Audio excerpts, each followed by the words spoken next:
Hello, everyone, and welcome to this radcast of the Social Club at the End of the World. My brother Jamie and I are joining you from Marietta, Ohio. And how are you doing today, Jamie? Awesome, doing great. Really glad to be here. We're really getting activated down here, so I'll get into that when it's my turn to brief you guys. Okay, great. Thanks, Jamie.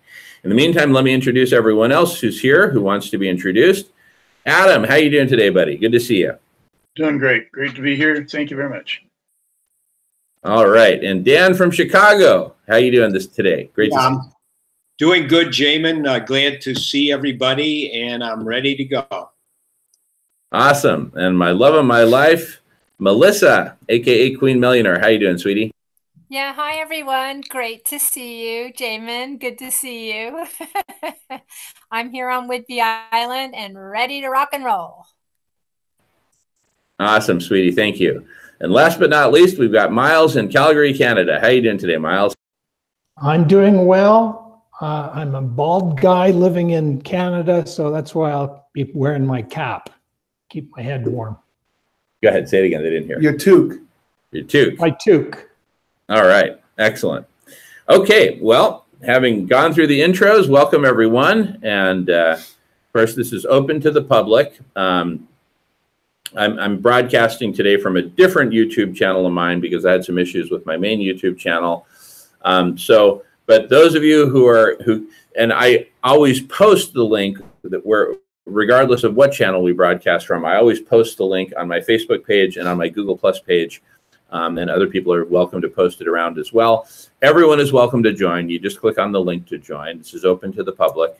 And I will next go over the agenda, and then we'll jump in. And I welcome everyone to just indicate whenever you want to talk, and I'll call on you when it's your turn to talk, and then we'll mute ourselves over here. And so the agenda is, we're first going to go over just a basic overview. This will be review for most of us. But basically, what is our thesis? Who are we?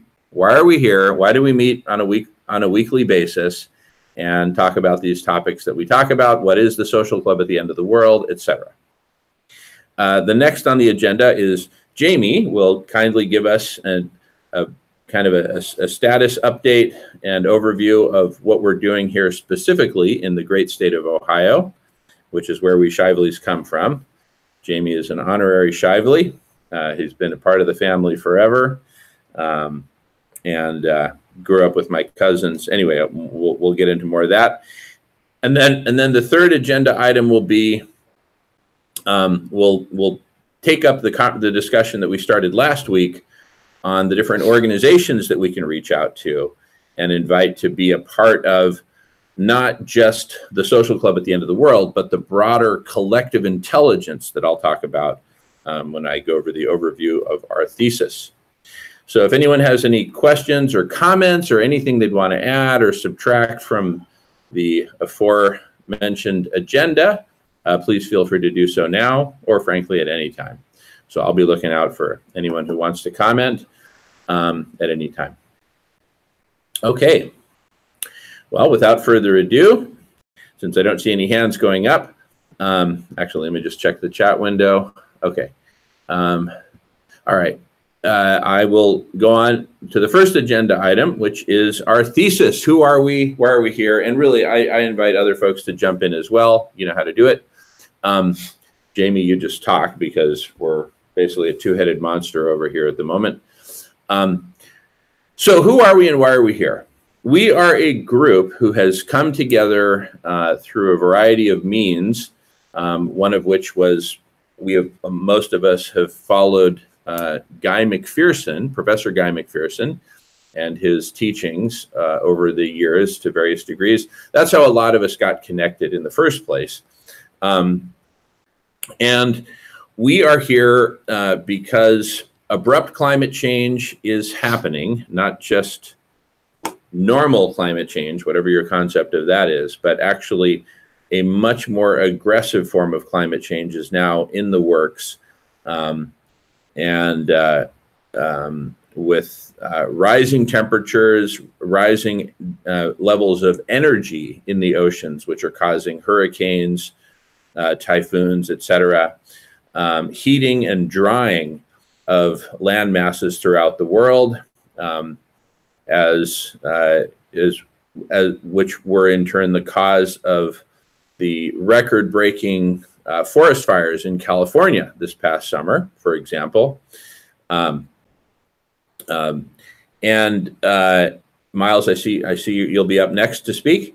And so what we're addressing here is abrupt climate change, the destruction of the biosphere that goes hand in hand with that. The two are mutually reinforcing, and myriad other major world problems. Just to name a few: the poisoning of the oceans, acidification of the oceans, the melting of ice globally around the world, including notably the polar ice caps and Greenland and glaciers, overpopulation of humanity, contamination and poisoning of the biosphere, the atmosphere, the oceans, the land-based waters, aquifers, rivers, lakes, etc., and the sixth mass extinction that we're in the midst of, which goes hand in hand with the destruction of the biosphere and abrupt climate change. And in addition to just cataloging all these major daunting world problems, we are here to address what can be done about it and what specifically we can do about it. And a couple of us have been very vocal about specific plans that we propose for how to do something about this. One that I've been a big proponent of, Queen Melianor and I and Jamie, and in fact, everyone on this call has participated in one way or another in building out a platform for collective intelligence. And in a nutshell, we believe that by bringing the world's people together, such as we're gathered here together today, but on a much, much larger scale, by bringing the world's people together and coming together on a platform that facilitates our communication and our coordination, and crucially, our co-creation of solutions, we can co-create all the solutions that we possibly can relatively quickly compared to the rate of progress of humanity over the past centuries and millennia. We now have the technology, the artificial intelligence technology, and the information and communications technologies generally, to build a platform for collective intelligence that will enable us to co-create all the solutions that we need very, very quickly. That's my belief. And frankly, that's why I'm here, and that's why I host these every week, among many other video conferences. So I know Miles wants to add to that, so I'll turn it over to you. And anyone who wants to add to this, broad and very important topic of, who we are and why we're here, feel free to jump in as well. Just signal. And with that, I'll hand it over. Unless you have something to add, Jamie, I'll hand it over to Miles. Hand it to Miles. You got it. Go, take it away, Miles. Okay, thanks, Jamin. So one of the things that we have working against us is time. And here on the Social Club, we know that time is very short.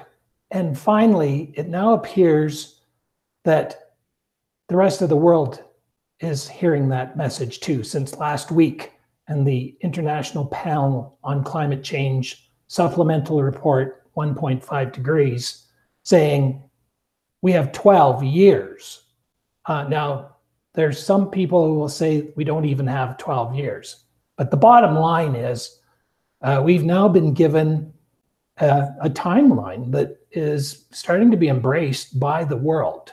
So hopefully we don't have to spend as much time trying to convince people that there's a problem, and we can now get on to the solution.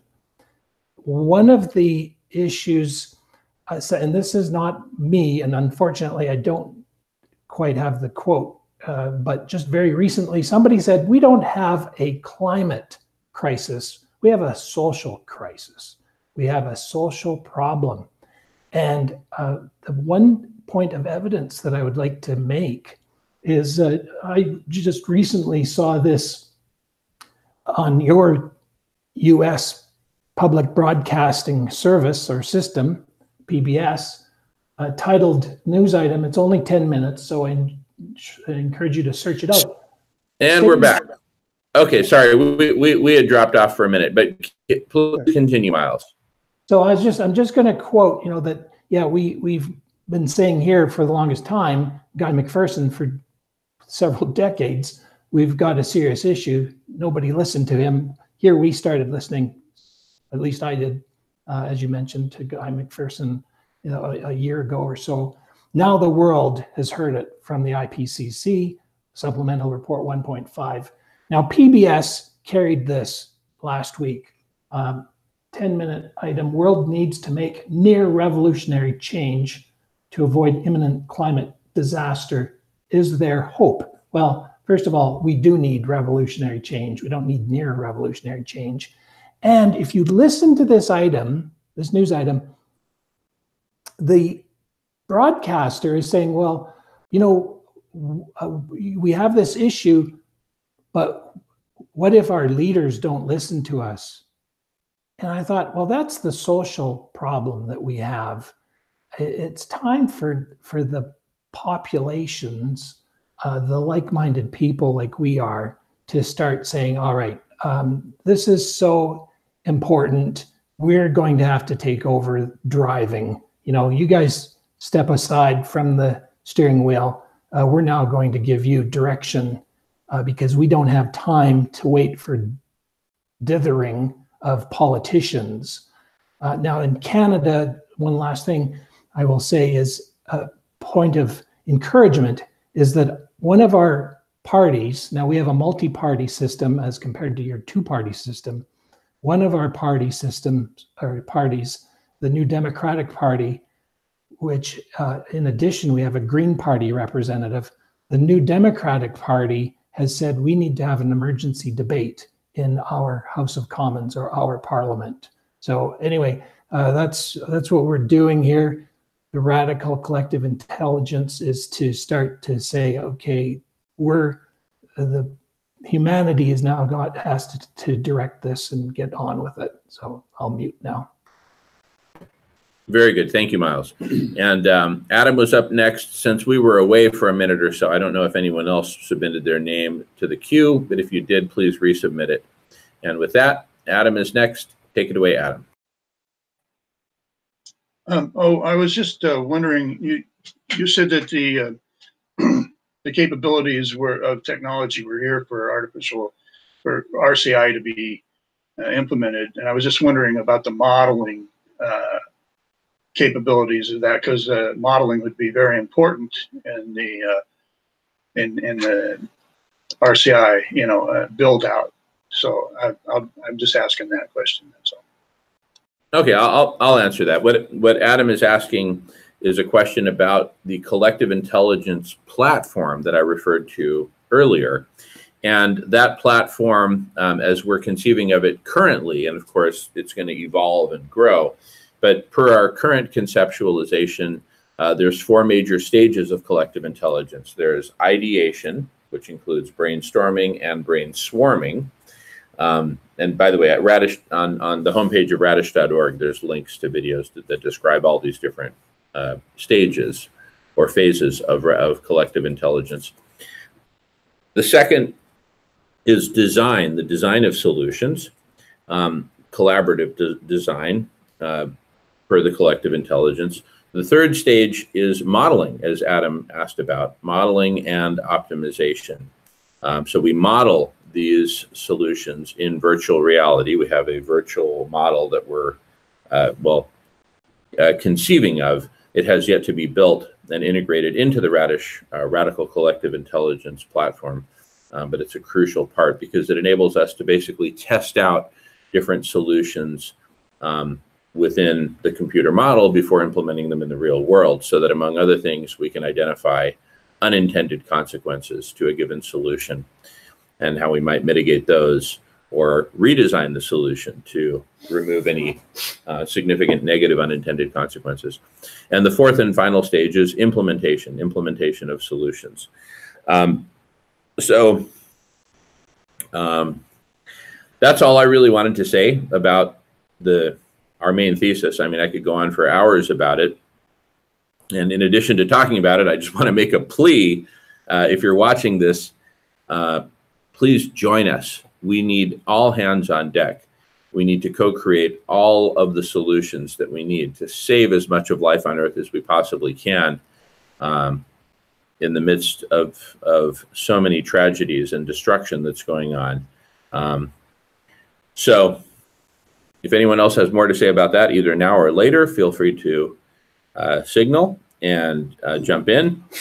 And with that, I will turn it over to Jamie, who's going to give it. Oh, Dan has something to say. So so take it away, Dan. Yeah, I just wanted to follow up to what Miles was talking about. And yeah, the report came out, and it's good because it alerts, the upper middle classes around the world that time is short. However, it still seems to be problematic. In Arctic News the other day, Sam Carana put out a criticism, of course, of the IPCC report. Essentially, one of the issues is the endless BS about what is the baseline. Guy McPherson has always maintained that the baseline should be thought of as 1750, when the start of the Industrial Revolution occurred. And so at some point, and I might be wrong, somebody can correct me, I think the IPCC actually used that baseline or one close to it to make their original projection of when things would spin out of control. That's pretty key. So if we have the IPCC and other authority figures in terms of climate change messing around with the baseline, we're going to use an average of how it was between 1850 and 1900. That's our baseline. So we're hardly 1 degree above that baseline. And the IPCC said we had until 1.5 or 2, whatever, whichever one you want to take as being valid. So we have a huge problem with the authority figures here. I take it that since they're putting this stuff out, it is a message to the upper middle classes around the world, the people who fundamentally make the wheels keep turning.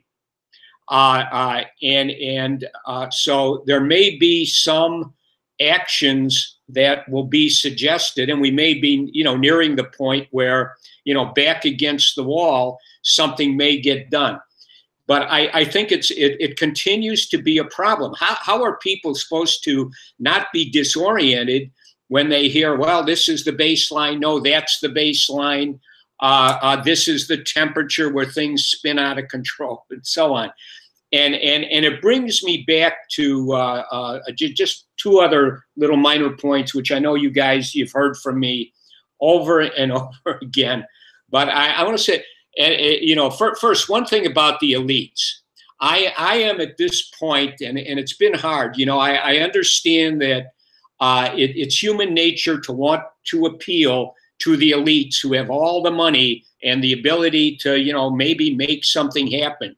But what these elites appear to be doing is, what they're making happen is, they're talking about, purchasing underground shelters in New Zealand, Tasmania, other places, South America, et cetera, et cetera.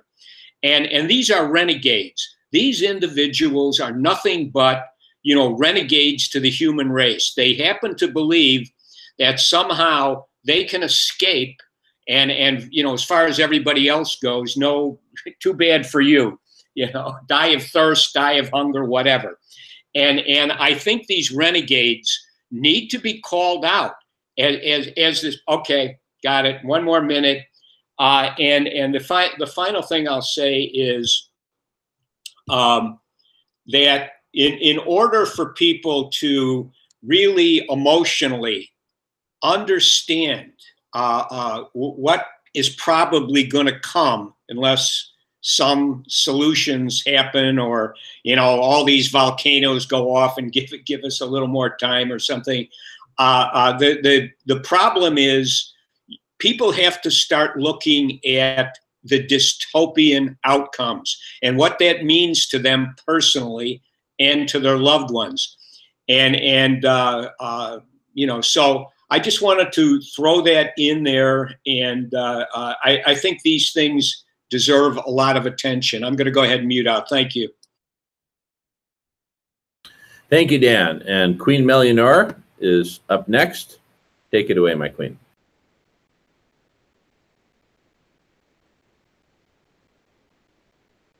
You're on mute, my love. You're on mute, sweetheart. Unmute. Yep. Okay. Can you hear me? Okay. Hi, everyone. I wanted to comment. Thank you, Dan and Miles and Adam. The last couple days I've been on Zoom talks with Greenpeace and with the Backbone Campaign here in Washington State. And they are all diligently doing work every single day. And so just to support that, we should not give up hope. And I know you're not saying that. But one of the things that came out of these talks is that there is a momentum that is created by every single tactic every single one of us takes as a collective. So whether it's an artful activism project, whether it's doing the phone tree for the Initiative 1631 that we have coming up in the elections November 6th here in Washington State, which is a tax on polluters. It's not the absolute answer, but there are youth here and lots of organizations involved in that who are taking all this really seriously. So I wanted to mention that. Yeah, thank you. That's all I have to say for right now. Thanks. Thank you, Melissa. Thank you so much. All right. Miles is up next. Take it away, Miles. Thank you. Well, it is so positive and hopeful to hear that people are taking action, that they're not sitting back. Unfortunately, that's a small minority, maybe 4%. They say that 4% of people will step up if somebody's being bullied. And what we've got a big problem to do is to activate people. To quote a famous American philosopher who I've mentioned before, Sheldon Wolin, he said that he felt that what will be civilization's downfall is our passivity. So therein is, again, as much as we have a climate crisis, we have a social crisis. And part of that social crisis is that people are lulled into complacency that, oh, let's just wait around for science or the leaders to solve this issue for us. And if we do that, that'll be our downfall. We have to be organized, we have to be lawful, we have to be smarter than the governance that we've had to date. It's time to up our whole level of governance and radical collective intelligence. The combination of artificial intelligence with human intelligence, human imagination is going to be the solution. Now, just here, I'm just going to try this. I have the clip of the PBS announcer who is basically saying, well, what if our leaders might not decide to take on climate change? So let me just play this, see if you can hear it. Chairman Schmidt, let's just say that world leaders decide that they do want to try to keep warming somewhere near this 1.5 degrees Celsius mark. How serious, how severe do the emissions? So I just wanted to play that because the attitude of the PBS announcer is, let's just say the world leaders do want to keep warming down to less than 1.5. As if we are, why didn't he say, what if humanity decides they want to keep heating to 1.5? Anyway, I think that's indicative of the social problem and the need to, as Melissa mentioned, get people busy, get involved, and this radical collective intelligence is one way to do that. So with that, I'm muting. Great, thank you, Miles. Dan is up next. Take it away, Dan. A brief follow-up again to Miles and the issue of where we are at. So here I am, and I've been following this for quite some time. Ever since I think it was back in sometime in 2015 when I heard one of these Guy McPherson presentations. And if you ask Guy McPherson today, what is the average global temperature, I think you're going to hear it's more like 1.75. And from his point of view and the point of view of some others, that means that we're into an exponential function. And you can expect this to, increase very, very rapidly, very quickly. And to talk about, 1.5 and have confusion about even the baseline you're talking about, this disorients people cognitively. How can you even, get things straight in your mind? And what we have, kind of going on is at the same time that the news is starting to come out, and I do believe the upper middle classes around the world are going to get to a point very soon where they recognize, I don't have an underground shelter in New Zealand to run to. I don't have this. Maybe these elites do, but not me. And I'm part of the group of people who keep things going. What about my family? What about my children? What about, us? And so I am hoping that will happen. I do believe that it needs to happen in order to get something really substantive done. But again, people are very when you have the IPCC, who has always ignored methane. I don't even know if today they're factoring in, the methane that's being released all over the Arctic and adjacent areas in Siberia, et cetera. And really even factoring that into what they're doing.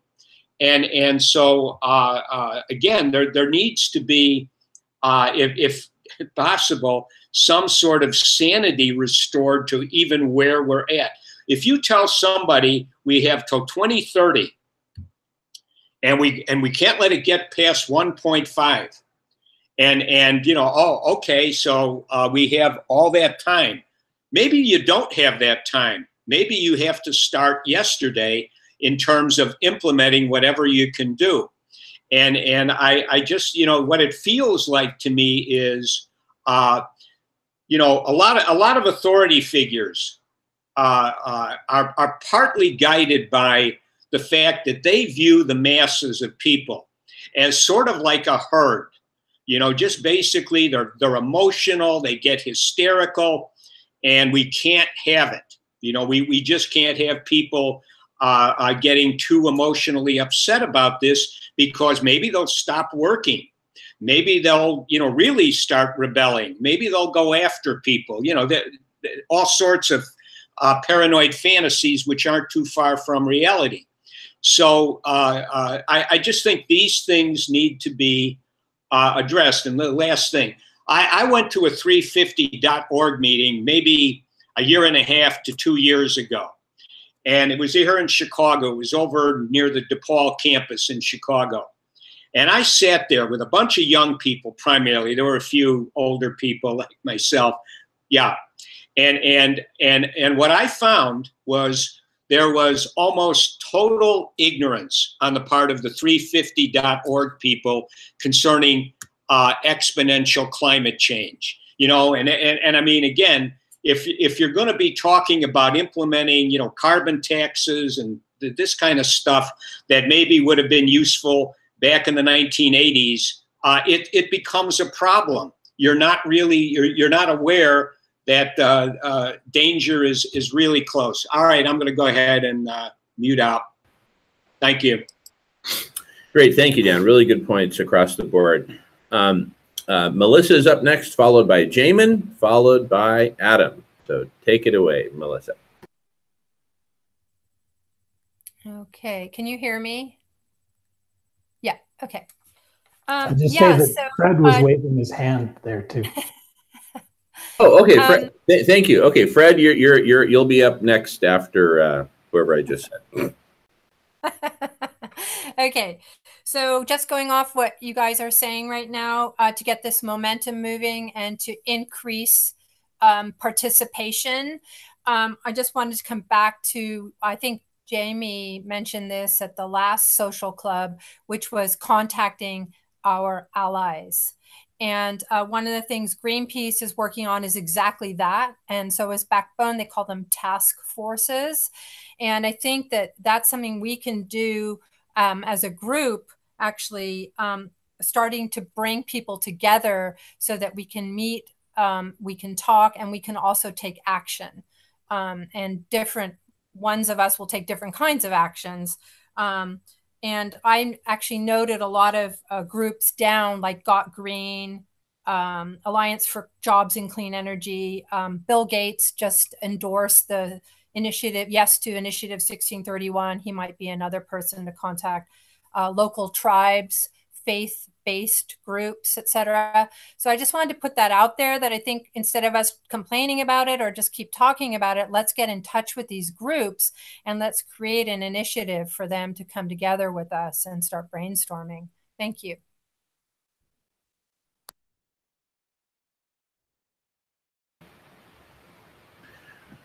Okay, we're back. We had dropped off because of the wireless situation. Mel, you were in the middle of making a point when I got cut off. If you want to summarize for us or whatever you want to say, go for it. Yeah, hi, Jamin. I was just suggesting that as a way forward to start a course or to build momentum and get more people together on these things we're talking about so we can start taking action. It would be to what Jay had suggested last week, to start putting together lists of contacts or allies, I call them, who can maybe get involved with us. A lot of these groups are actually talking now about bringing people together. That's what we need, so we can educate people. I did, just as a side note, wanted to mention, when Jamin and I walked down the beach here, we've been noticing these large red jellyfish. And I was like, oh, aren't those cute? You know, and we get sticks and we put them back in the water. Well, I went on Facebook yesterday to a local Whidbey Island community site where they're talking about the appearance of these jellyfish. And one of the local marine biologists here mentioned that those jellyfish are a sign that the water is in danger now. The water is in such a poor state, these jellyfish turn up. So that is an educational piece. And I think the more we start talking about these things and people start noticing these signs, that they will start to make a shift, hopefully. Thank you. Thank you, sweetie. Really good points. I really like the part about that bringing people together is becoming a major meme. All right, so I'm up next, followed by Adam, followed by Fred, and then I just want us to be mindful.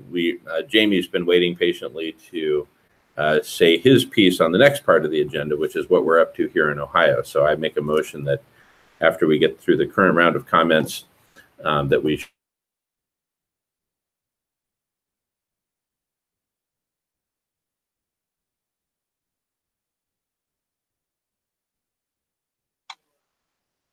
Well, it looks like they've dropped off again, and I'm up now next, so I'll go ahead and go. So until they get back on, I'll just go ahead and go until somebody else wants to come on. But one thing I wanted to say is, you know, and I think that getting in contact with all these different organizations and stuff is a really, really good idea. And the reason why I'm supporting RCI is because RCI, I think it's the best pathway we have. I mean, mankind basically needs a superhero to help us get out of this predicament that we're in. And that I see that superhero as being RCI. And and when it's bought or picked up by a major developer and brought, and the platform is fully developed, then mankind will have a place to model the world. And in virtual reality, we can model the world, and then and come up with the solutions and test those solutions over and over again. And so that's why I'm supporting radical collective intelligence. And I wanted to hear from Jamie and find out what's going on with the Catholics and all that. So I'll just mute out. Thanks. All righty. Well, we got disconnected and reconnected. So I'll finish my point, then pass it to Fred, and then we'll pass it to Jamie. All right. So again, I was just starting to say that I'm astounded by the apparent lack of agency that people are experiencing in terms of, it reminds me of that movie that came out, I think in the 70s, called Being There. Do you guys remember that movie, Being There? It was kind of a, so this guy who basically spent his life in some Manhattan apartment and never went out on the street. And he was just, he would watch television and water plants. And Chauncey Gardner. Chauncey Gardner, that's right. And that was his whole world. And so obviously he didn't experience much of a degree of agency until he finally went out into the world. And his first trip out into the world, he still had his television remote channel changer with him. And, some ghetto types come up to him on the street and they're in his face and saying this and that. So he just takes his TV channel changer and tries to change the channel. Obviously that didn't work out too well, but we're here flipping through channels in life, Facebook channels, television channels, whatever. But it's time for us to really, dig deep and face the reality that we have agency. And if we don't change things, no one will. I just wanted to make that point. Anyway, with that, I'm going to shift gears to Brother Fred. Fred, take it away. We're very excited to hear from you. And then Jamie after Fred. You just got to unmute. Click the unmute. There you go. You can hear me now. Great. Okay, well, I'm a little short on the solution end, but some of the things that keep coming up for me as we talk about this is how we're going to address the economic component of this whole radical change that's going to happen.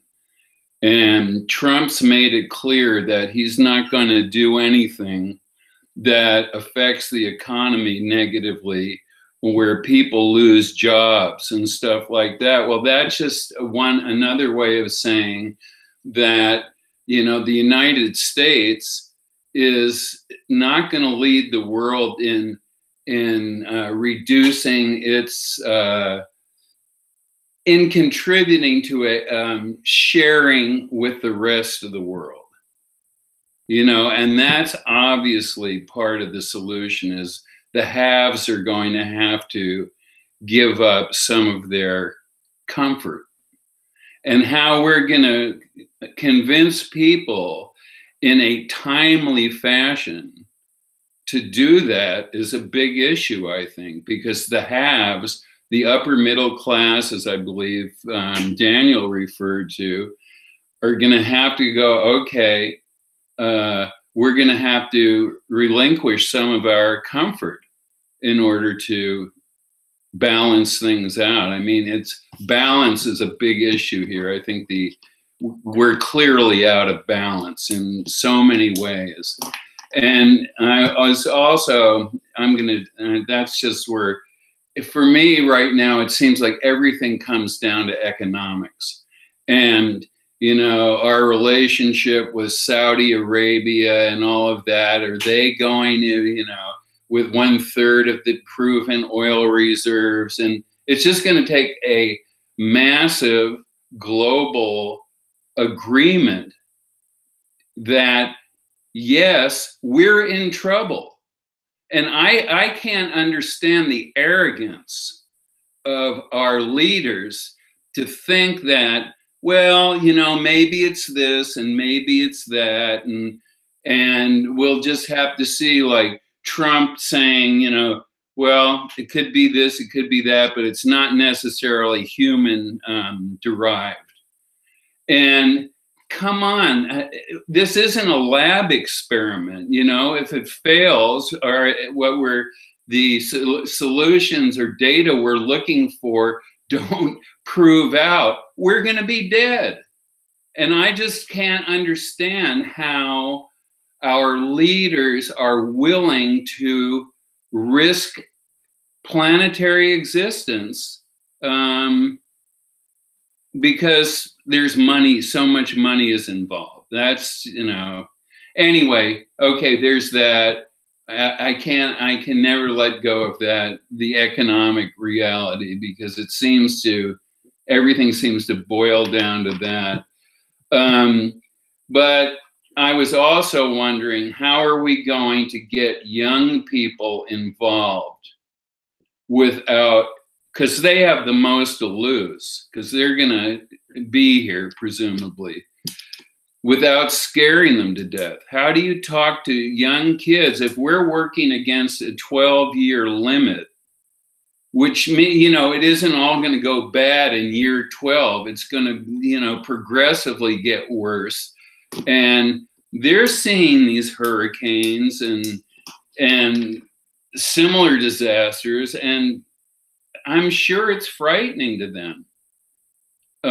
How do we get them to participate and push the adults who are less, you know, they're the young, idealistic ones? How do we get them involved? And yeah, so those are some of my concerns as I listen to you guys, is how we get this thing moving. I'm done. Great. Thank you, Fred. Awesome. Yeah. You know, I struggle with the same questions every day, as we all do in different ways. All right. So right now, we're going to happily turn it over to Jamie to, and I know that Melissa and Adam have also queued up to speak next. So after Jamie has delivered his initial presentation, we'll shift over to Melissa and then Adam and anyone else. All right, going on mute. Fred, you might want to go on mute too. And Jamie, please take. Oh no, I can't mute because no, I'm not going on mute because Jamie's talking. Thanks, Fred. You're just going to go on mute like that. Okay, hi everybody. I've been a part of this social club at the end of the world for about a year. I've known Jamin for about 40 years. So here's what I've uncovered. Attending the social club, I have developed the same level of frustration and angst that all of you speak about. It's made me very uncomfortable. I come from the government side. I've worked my entire life inside government agencies. And I'm a firm believer that they're not going to do a thing about it. They will circle the wagons. They will build their own wall. They will go under the ground in the mountains of West Virginia and wait it out. Okay, we are going to be called with a herd. So that being said, we can spend years on these hangouts talking about solutions, and we may. But one solution that, through divine intervention possibly, about 9 days ago, Jamin and I were having a phone conversation before he came to my home in Cleveland, and then we were on this trip to Marietta. We were having a conversation, and I firmly took a position that I said, I think that we have a serious problem here, and that is the religious dogma is going to get in the way. And at some point, the various religious faiths are going to say, this is end of times, this is planned, it's in the Bible, do nothing but pray. And I thought that that's a real possibility because this is so overwhelming. It's unmanageable. So that made me anxious. And when I get anxious, I get busy. So within 5 hours of Jamie and I having that conversation, I had found on the Vatican's website, please write this down. It's called the Holy See, S-E-E. Please take a look at that when you get a chance. Peruse around on there. I'm a Catholic. I've left the church. Jamin's a Catholic. He's left the church. Or should I say the church has left us. However, there's about 2 billion Catholics, and they're in every institution in the world. From the top government offices all the way down to the guy that mops the floor in the prison. There are Catholics everywhere. And within 5 hours, I discovered what's called the Laudato Si. L-A-U-L-A-D, well, how do you spell it? L-A-U-D-A-T-O space S-I. No, Laudato Si. Please write that down and Google it later and give it a read. And if you'd like, Jamin can send you his work product. He spent about 45 hours reading it. It's not a small document. It's authored by Pope Francis, the leader of the Catholic Church and arguably the most powerful human on the planet, depending on your perspective. Now, that being said, he addressed this in 2015 in May.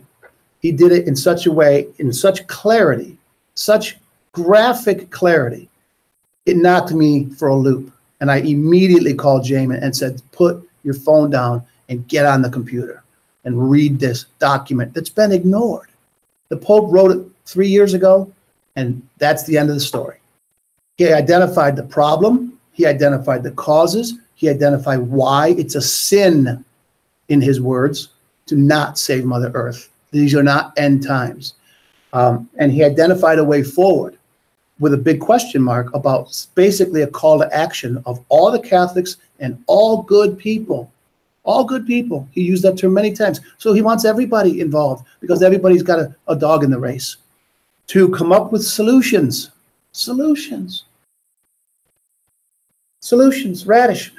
Jamin was sitting on Whidbey Island, kayaking around, conversing with otters and sea lions, creating Radish, the generator of solutions, the goose that will lay the golden eggs.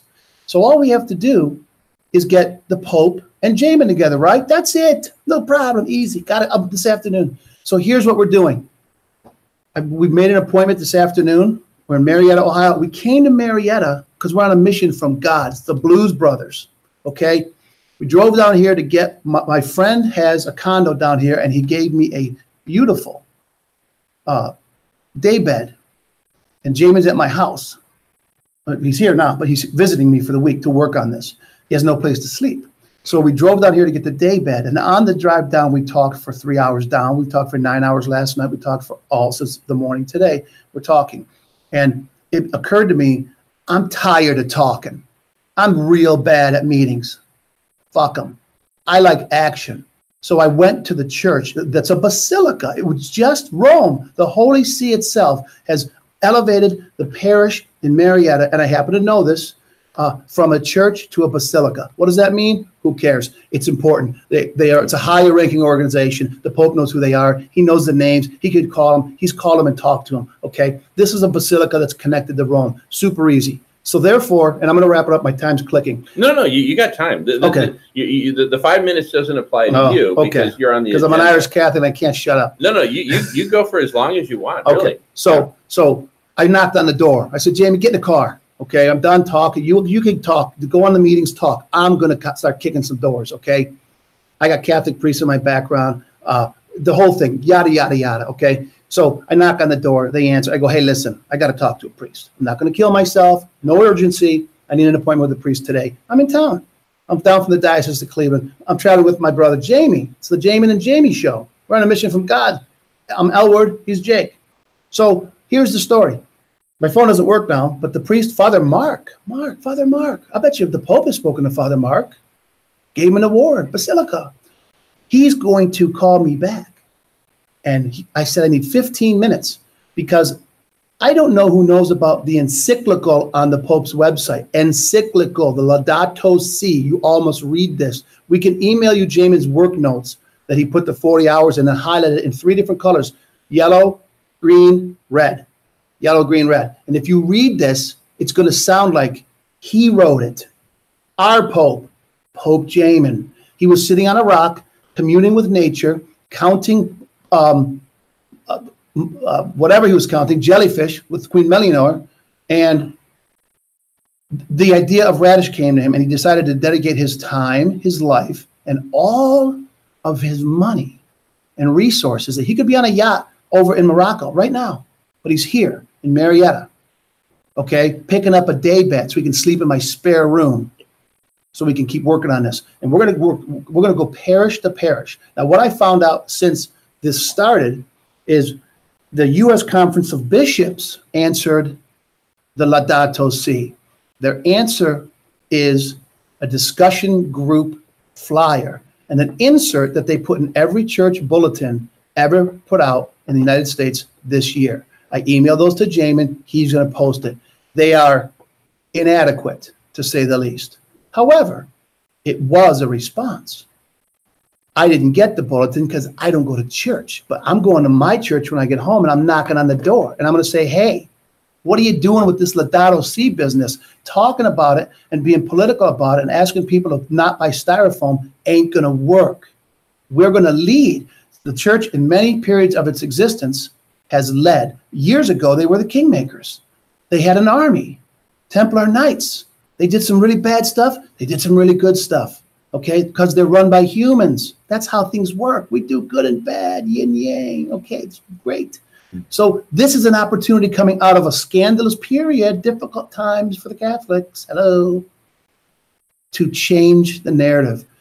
And the president being in office actually makes it more urgent for them to step up and say, instead of the government solving this problem that they've allowed to be created, we're going to solve it. We're going to put a call to action to all the Catholics everywhere with advanced IT degrees, lawyers, environmental engineers, people from University of Notre Dame, the thousands of Catholic colleges that spread this doctrine, okay? Those are our people. And who's going to say no to the Pope? I walk up to a guy that's running a TRW and I say, hey, you Catholic? Yeah. Hey, the Pope wants you to do something. You got this big company. What are you going to do about it? And we're starting a group. It's starting today in Marietta. We're going door to door, and we're going to bust these guys nuts to get them to stand up and say, you're right. I read that bulletin. Insufficient. I read the doctrine from the Catholic bishops. Insufficient. It's time for action. No one's got time to read anything anymore. Okay? That's it. That's the gist of it. So here's what's happening. We're taking a shot across the bow. If the Catholic leadership said this is a priority, and it got trickled down to people and it said try to recycle, it got lost in translation. I don't think the Pope wants you to recycle. He wants solutions, okay? He wants you to stop creating waste. Read the encyclical, people. I want everybody on board. I don't care if you're Catholic. It's got nothing to do with that. It's got nothing to do with that. This is a resource, a very good resource, and everybody of the 2 billion people, which is 25% of what we have on Earth, give or take, are in this club. And they want to do things right for their grandkids. I have 2 grandkids, and I want them to have grandkids, okay? And I'll stop buying styrofoam and all that sort of thing. But I want these Catholics who are praying about it to pray while you work. It's like whistle while you work, okay? Get in line, get your tools, call your brother, call your cousin, call your neighbor. You know the guy, your husband's sister who runs this corporation, call her up, send her the encyclical. These people got to be woken up. And that's the approach I'm taking. I don't know if it's going to work because the Pope's a pretty important guy. He wrote this document that's essentially turned into a memo sent out in a bulletin. That's the incorrect response. He's looking for a radical collective intelligence. In fact, it could be argued that prior to technology, the Catholic Church system was a system of radical collective intelligence, and everything went out with vines and fingers, and it all went back to Rome, and then Rome would come back and feed the masses, and back and forth like this, it would be breathing. And there were priests, and they were taking buggy rides, and it was a machine that was very difficult. Now the internet's made it easy. So what we're doing is I'm stepping into action, and you know, there's room for everybody. All you guys can do the same thing in your areas. Let's get caught up on the encyclical. Let's do this homework for the week. Read the encyclical. Start tonight. It's a long document, 184 pages. It's actually a bound book. You can buy on Amazon. But I'm going to have Jamin email everybody here today his version. It's taken from the Vatican's website, and he spent 40 hours highlighting it and digesting it. And all he did was just read it, and you'll see the parallels between what Jamin's created and what we've been talking about here, and what the Pope identified after he came in office. Oh, by the way, the Pope's name is Pope Francis. Okay, when they become what's called the Bishop of Rome, the Pope, they take on a name that represents their identity of themselves and their mission. He took on Francis, when Francis is the patron saint of Mother Earth. That's why he's Pope Francis, Mother Earth.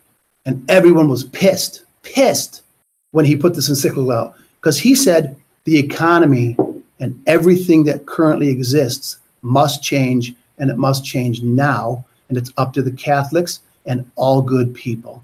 So my good people, within an hour or two, you'll have the encyclical.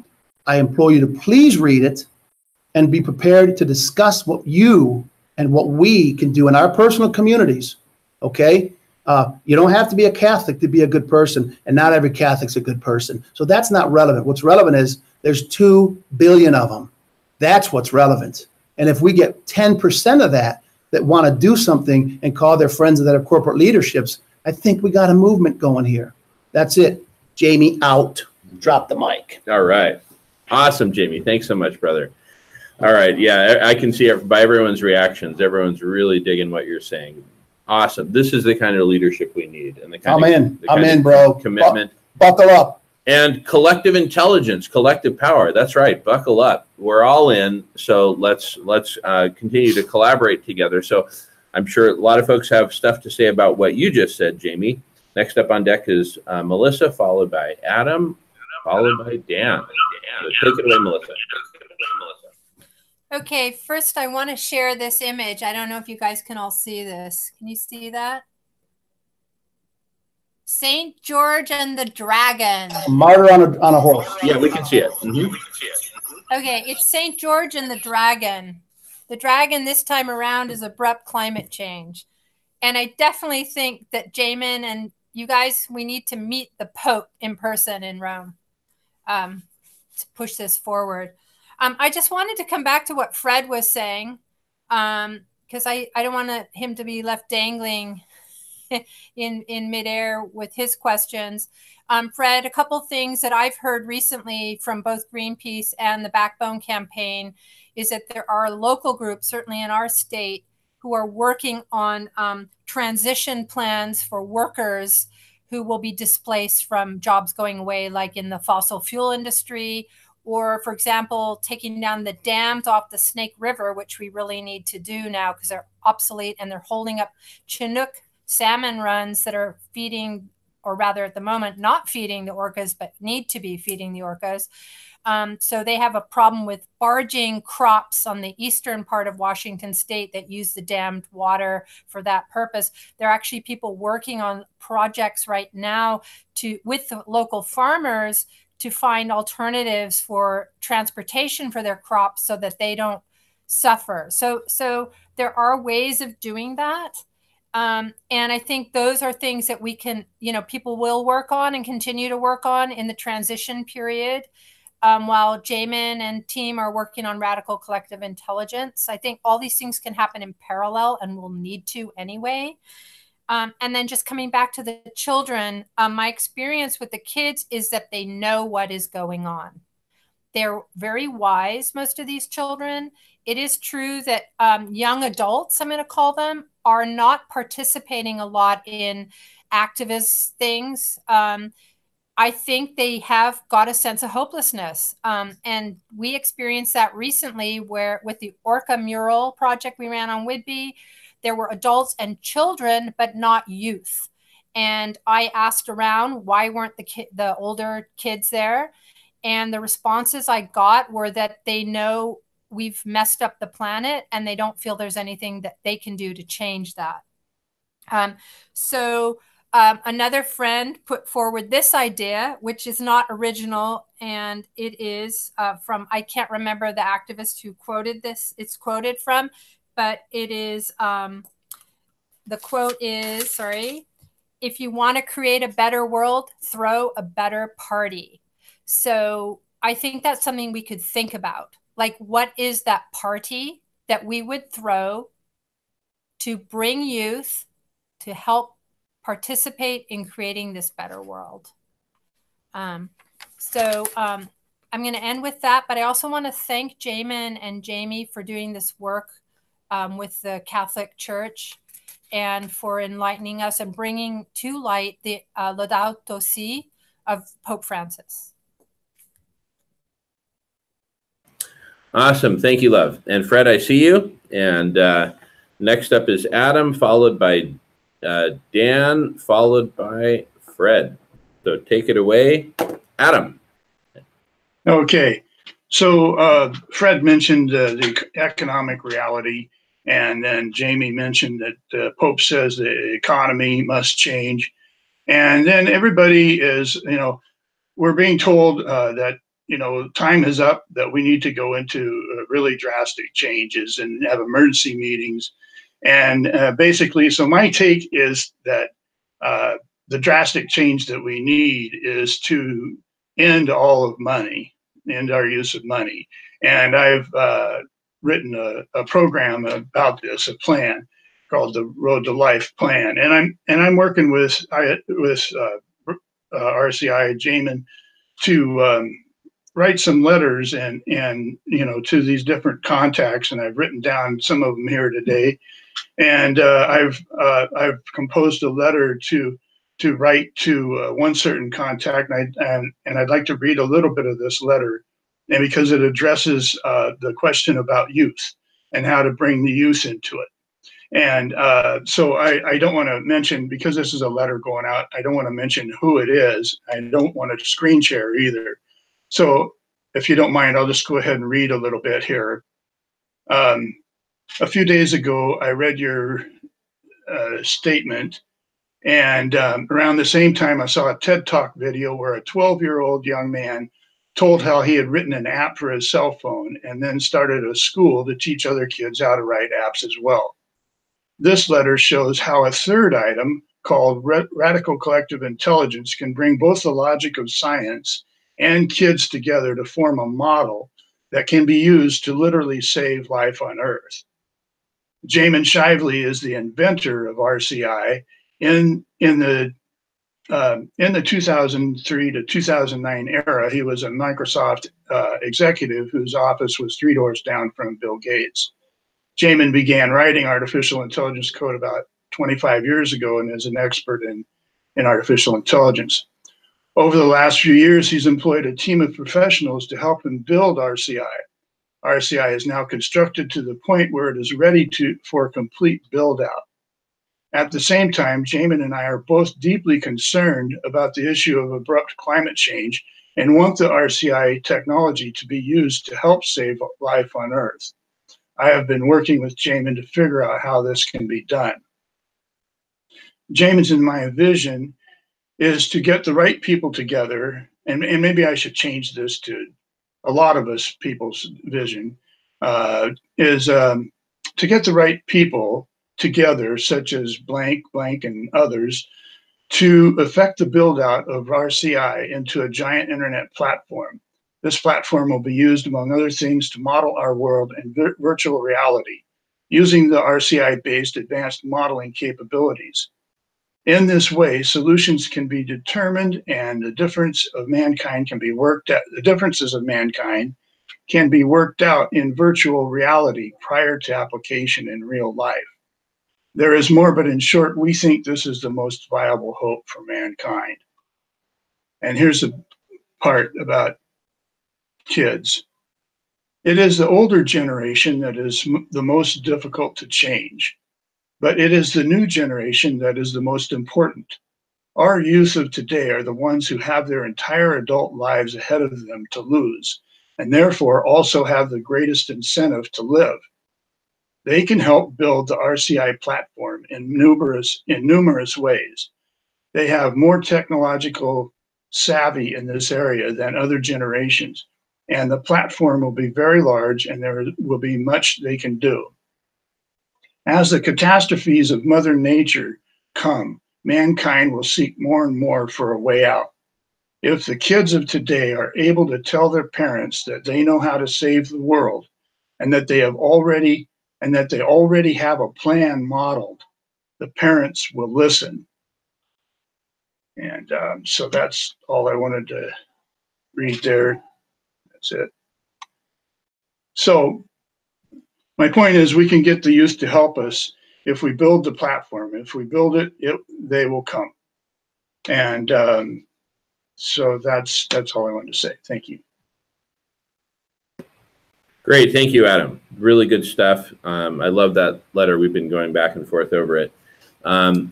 Dan is up next, followed by Fred. Take it away, Dan. Yes. So speaking about the possibility of utilizing the Catholic Church, the congregations, to spread the word and to demand of the politicians, et cetera, that action be taken and the truth be told. I think it's great. So it might have been last week or periodically, you know, I've mentioned in Chicago, I spend a lot of time out in the 10th Ward, far southeast side of our city, which has a lot of problems. It used to be where the steel mills were located, and it's primarily a Catholic ward. My girlfriend resides out there, and she is active in going to church as a cafeteria Catholic. And I've had conversations with her, kind of, where I say, why aren't the priests in these churches telling the congregation that this is happening and something needs to be done? And I've kind of, come away with the impression that maybe not too much can happen unless the higher ups order the priests to talk about some. I'm not quite sure how that works. But here's the thing, and going back to what Jamie said at the very beginning, before going into the what I think is a great idea of mobilizing the Catholic Church and other churches, who presumably are not, being led around by, corporate elite interests. You're supposed to be beyond that. So Jamie was talking about the fact that, in the United States, we have a large Christian fundamentalist community, and that they believe the end times are coming. It's just a matter of time. And that's a good thing, because they're all going to get taken up into heaven, and the rest will have to, go through the fiery tribulation or whatever, the dystopia. And of course, that's a religious belief that is very problematic when you're up against exponential climate change. And I don't imagine that that's one that can probably be let go, but I do think it should be discussed, challenged. And then with the Catholic Church, so Pope Francis, has recognized that there is a big problem, and I'm really looking forward to seeing what you've distilled from that, Jamin. And then, so I guess my question would be, it could be answered maybe by Jamie. So out in the 10th Ward of the city, Chicago, and not just all over Chicago is a Catholic city. And a lot of times the churches have been organized historically according to ethnic group. You know, the Irish Catholics go here, the Italians go there, the Mexicans go somewhere, that kind of thing. But in any case, you know, what is, you know, if it was me and I was involved with the Catholic Church, you know, I would just be wanting to knock on the priest's door and say, you know, why don't you, you know, say something about this? Or why don't you educate yourself about what Pope Francis put out in 2015? And so I guess what I'm curious about is what kind of constraints do you imagine are likely to be in place, either because of, you know, the authoritarian structure, whatever, that would be encountered? Because I think it's a great idea. And it has the potential of, you know, getting quite a significant mobilization. One final thing, again, about the Catholic Church. Okay, last minute. And then I don't know if it's relevant, probably isn't in a way, but unfortunately, Pope Francis has been entrapped in this, you know, sexual abuse problem. And to some degree, I think it's taking away his power and influence. And I just, but nonetheless, he is the Pope. He did put this out in 2015. It shows a certain kind of enlightenment. And what this other issue really, ideally, would not impact in terms of something happening. All right, thank you. I'm going to go ahead and mute out. Great, thank you, Dan. I look forward to addressing some of what you said. And next up is Fred, followed by Miles. Take it away, Fred. Okay, well, listen, I really support what you're doing with the Catholic Church, and it occurred to me, why don't we have, or why don't we suggest to the religious leaders, the counterparts, the non-Catholic counterparts of the Pope, that they should all get together in one room and issue not a proclamation, but an encyclical or whatever, and say, look, we're Muslims, we're Jews, we're Catholics, we're Protestants, we're Buddhists, and we, as the leaders of the religions, are telling you it's incumbent upon you and your spiritual destiny or whatever to save the planet. I mean, that is your spiritual, should be your spiritual orientation. And whatever sacrifices you have to make have to be done now. And, you know, I think a collegial presentation of, you know, the major religious leaders would be powerful. I mean, it would address the spiritual obligations of whatever religion you subscribe to. And then, you know, there's the, you know, that's for the old people, maybe. I don't know how many young people besides evangelicals are, you know, actively religious in the United States. And I'm, you know, I'm talking about the United States or South America or whatever. Yeah. And I mean, I sense that a lot of the youth of the world are less religious than they have previously been.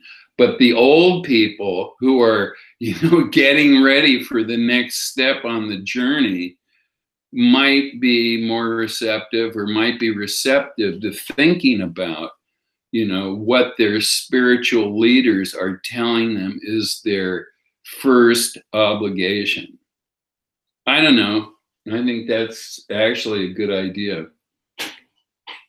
And it wouldn't be impossible to identify who the counterparts of the Pope are. I mean, every Christian church has a, you know, a head, and these are hierarchical organizations, etc.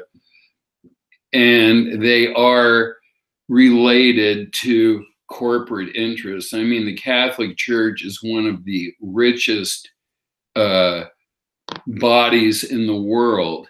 So there's money involved, and there's a conservative element in the Catholic Church that doesn't like Pope Francis and whatever. So that's my suggestion, is the convening of a meeting of the world's most important religious leaders.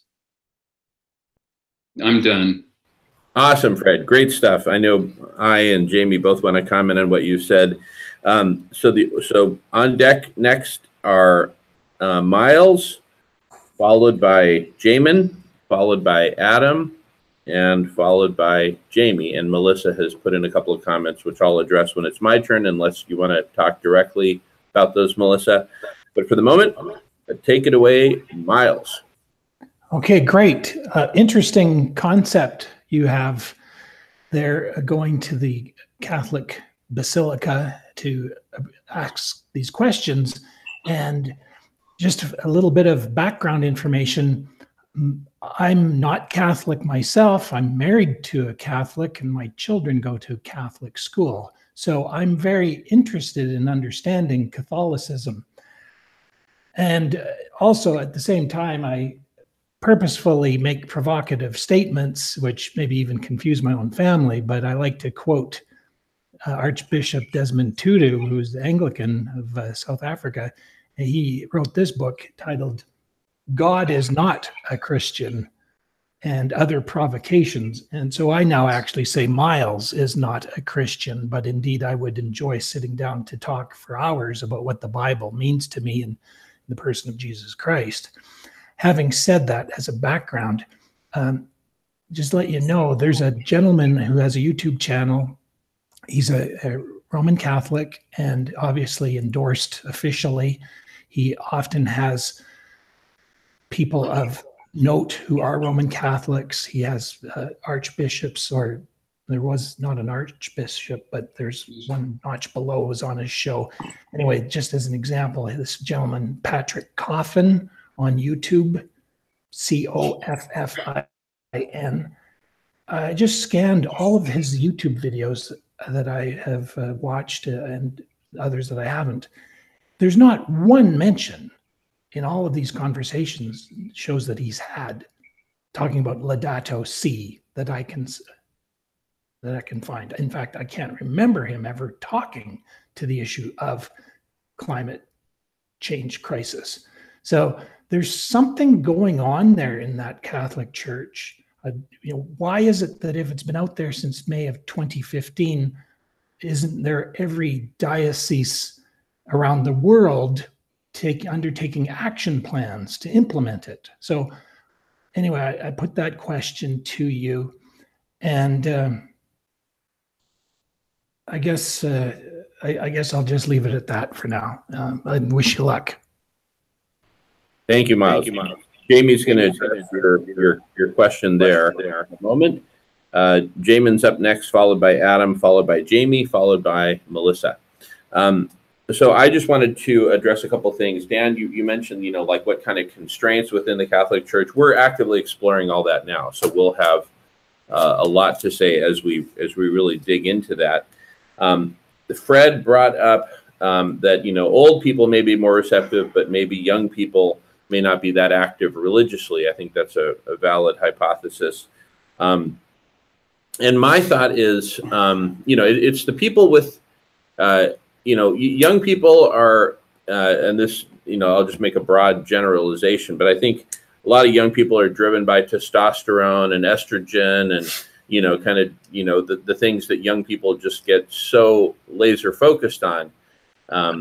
Welcome back, Fred. I'm just commenting on something you had said a couple of minutes ago about young people. But, the older people, those who have children and grandchildren, are naturally very concerned, as Jamie is.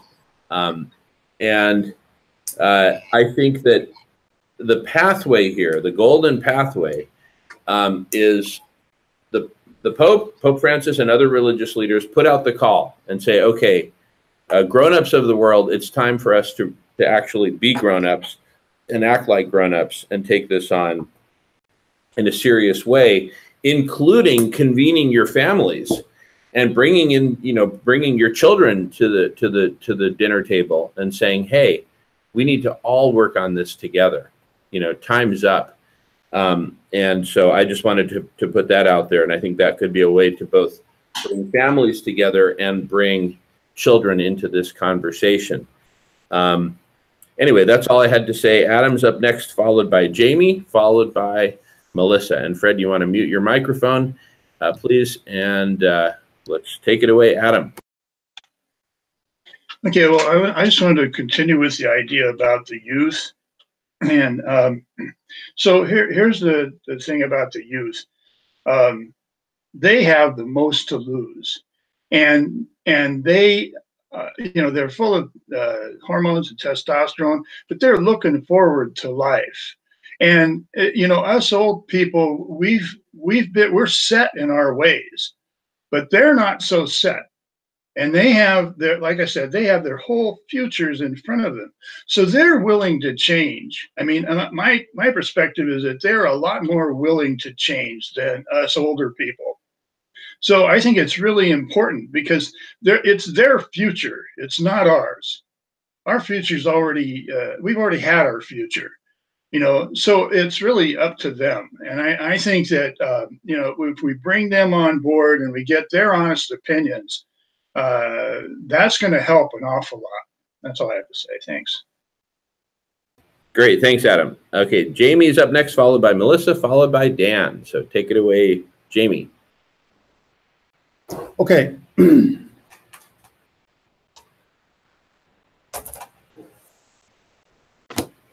Fred and everybody, this is really, we're moving now. Things are moving. You guys got it. Okay.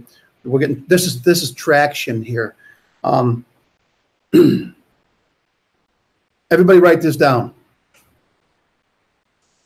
Interfaith power and light. Interfaith power and light.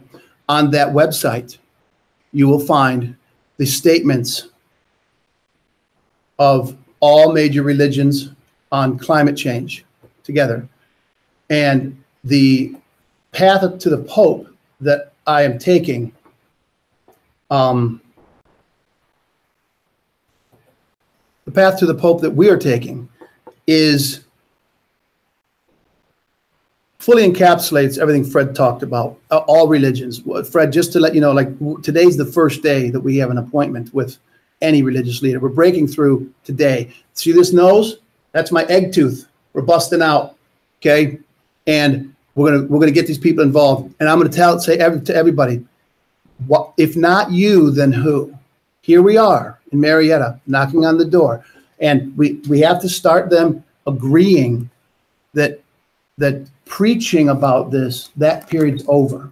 Now it's time for everybody to sharpen their pencils and come up with solutions. It starts with meetings and phone calls between various Catholic groups, and then immediately they reach out to their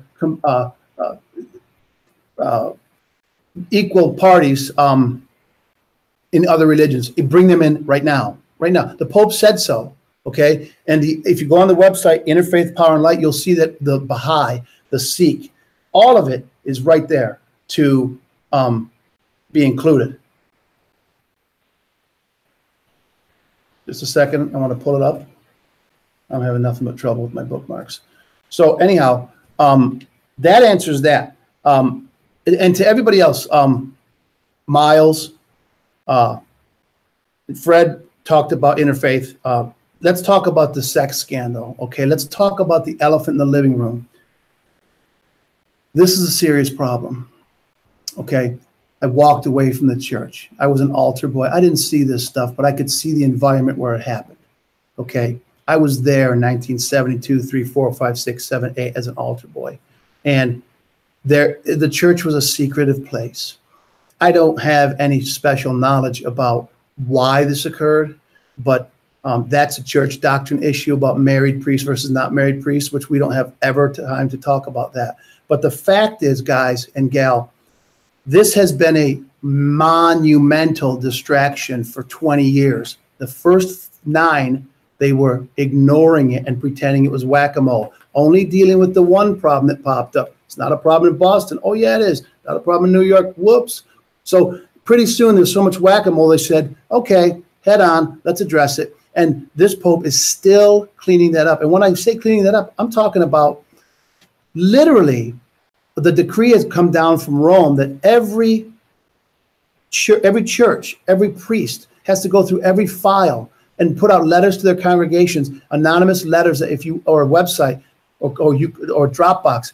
If you've been harmed by this church or anybody here ever, let us know. So they're still batting cleanup on this, okay? And Fred nailed it, and Miles nailed it. Why aren't they doing anything? Because they cannot risk losing one more Catholic. They've got to be doing this, and they're at the tail end of it. And this is the best time ever to bring them something that they can reconstruct their brand with and fix the earth's problems. First, we fixed the church's problems. Now let's go back to shepherding.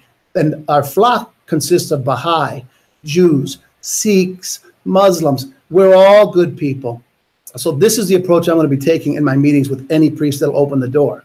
The way I'm talking to you is all about talking to them. And if the priest's not available, send me a nun, or send me an altar boy, or get me an elder, or an ecumenical minister. I don't really care what your title is. I care that you open up your legal pad, write a few things down, and I leave with an additional contact. That's my approach. Great stuff, Jamie. Thank you.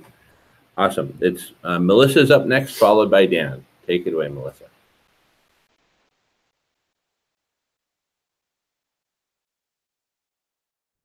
And Melissa, looks like you're frozen, so I don't know if you have. Okay, go ahead. Go ahead.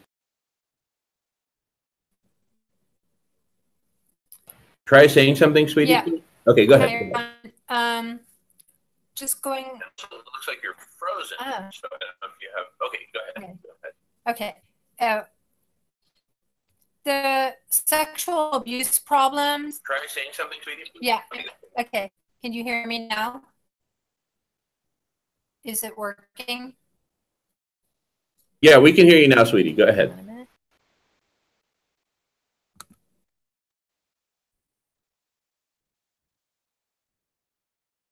Is it working? Is it working? Yeah. Okay. So the sexual. Yeah, we can hear you now. Oh, thank you. The sexual abuse problems in the church, those are part and parcel of everything that's going on the earth, because we don't have reverence any longer, and we've got out of balance. We don't have morals. We don't have ethical codes to live by. So it's part and parcel of the whole thing, including the destruction of the biosphere, because we don't live in a state of love. Then we destroy things, including people. So I want to say that. I want to remind us that what's happening on the planet is a shift in the paradigm. Everything's changing, and we are changing with it. Jamin and I have been watching a documentary. It's a dramatized documentary about Pope Francis' life. And one of the things that struck me in that documentary very powerfully is that this man has faced huge challenges, including the military dictatorship in Argentina. And during that, young man in robes, he witnessed fellow priests being murdered by the government at the time, the military, because they were standing by the people. So it seems to me that this man is being protected somehow, divinely. I will even step out on a limb to say that he's not here by chance, that his work is really divine, and that we are part of that.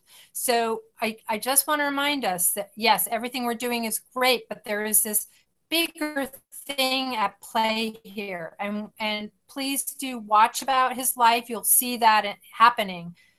He's written this Laudato Si encyclical paper.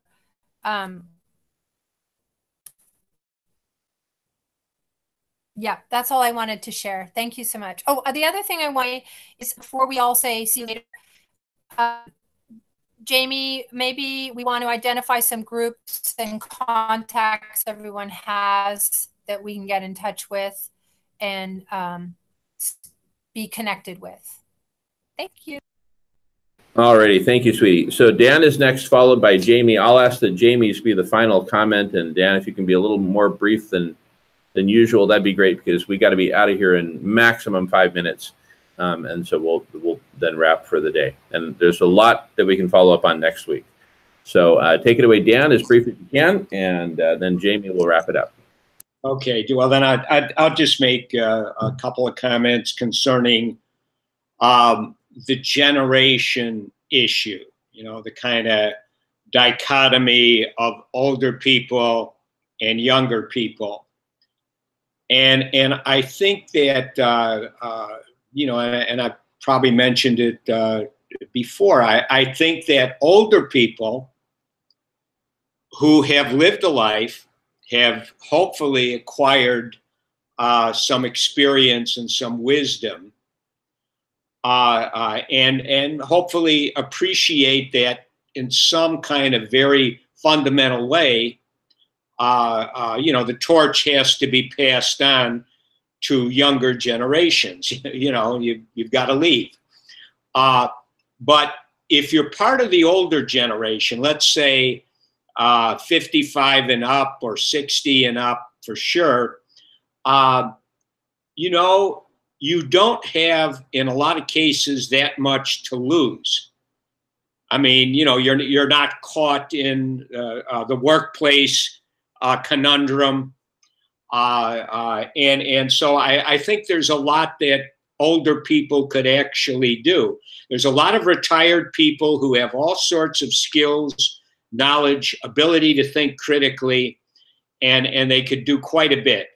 As far as the younger people go, just two comments. One is, yes, the young people, I think a lot of young people are very activated right now. There's a lot of energy, but unfortunately, and in a certain way, it goes against, you know, Donald Trump and the Republicans.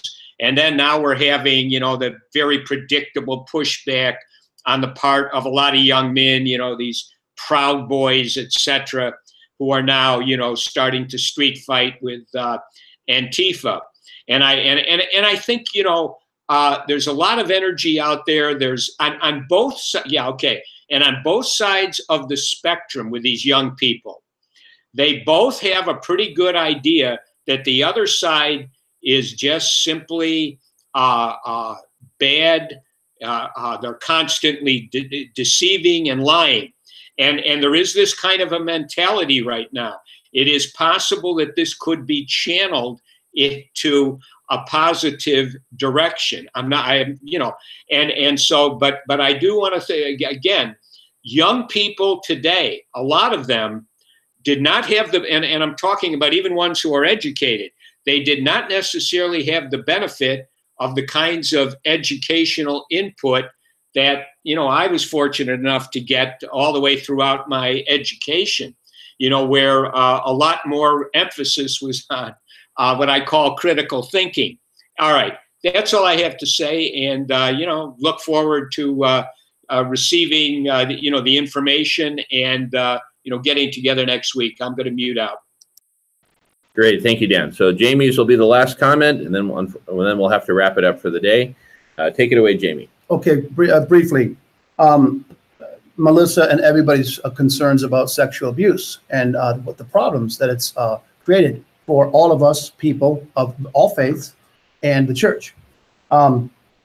My take and the way I'm going to approach that in a very delicate fashion, I get that, but I can talk about it. I'm a Catholic, I'm in the club, is this was the church allowing, or by not dealing with it, evil walked into the sacristy of the church and stayed there for 30 years. Evil. And this, now they've addressed it, and now we have something wonderful to do, something godly. So, you know, if you want to look at in good versus bad, clearly the sexual abuse was evil driven. Secondly, if everybody can send me an email, if you want to, I'll send my email out through Jamin's thing. I will identify tonight in your area, your zip code. Give me your zip code, and I will identify organizations that you can contact either on our behalf or send them to me or whatever. And where you are, let's bloom where we're planted. And I would be glad to give the research and get you the research for organizations that will be receptive to talking to you. And when I get my appointment with the priest, I'm going to have those zip codes ready and say I have people standing by in these zip codes willing to talk to their priests as well. So the pressure's going to be on when I'm done talking. Thirdly, and lastly, why the Catholic Church, what we identified, we didn't talk about here. Everybody, I don't know who knows this, the non-Catholics may not. The Vatican is a place.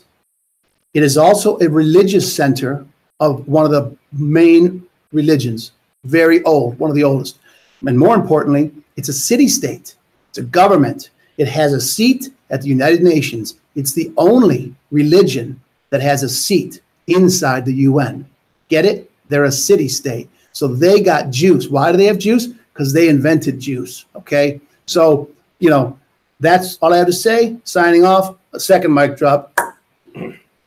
All right. And I just want to acknowledge that we didn't get to today the topic of lists of organizations that people have been working on. So keep working on your lists, and we'll address that next week, and we can be in touch via email in the meantime, per Jamie's last comment. All right. Sorry to have to wrap it up right now. I know we're on fire. We've been at it for 2 hours, and that's pretty cool. And so these generally go for about a couple hours. So really, really excited about this core group that's forming here. And, you know, really excited that everyone's here. There are 7 of us here today. That's a good, healthy number. I think we've got really balanced perspectives and a lot of passion and a lot of wisdom. And, you know, we're, you know, predominantly an older group, and that's a really good thing, I think. And we'll, you know, seek to diversify over time, you know, and we'll spawn new groups and all that. Anyway, just really grateful. Thank you all so much for your constancy, for your dedication of time to the Social Club at the End of the World, for all coming together, and look forward to seeing you in 1 week, minus 2 hours, on the Social Club at the End of the World. Thanks, everyone. See you next time.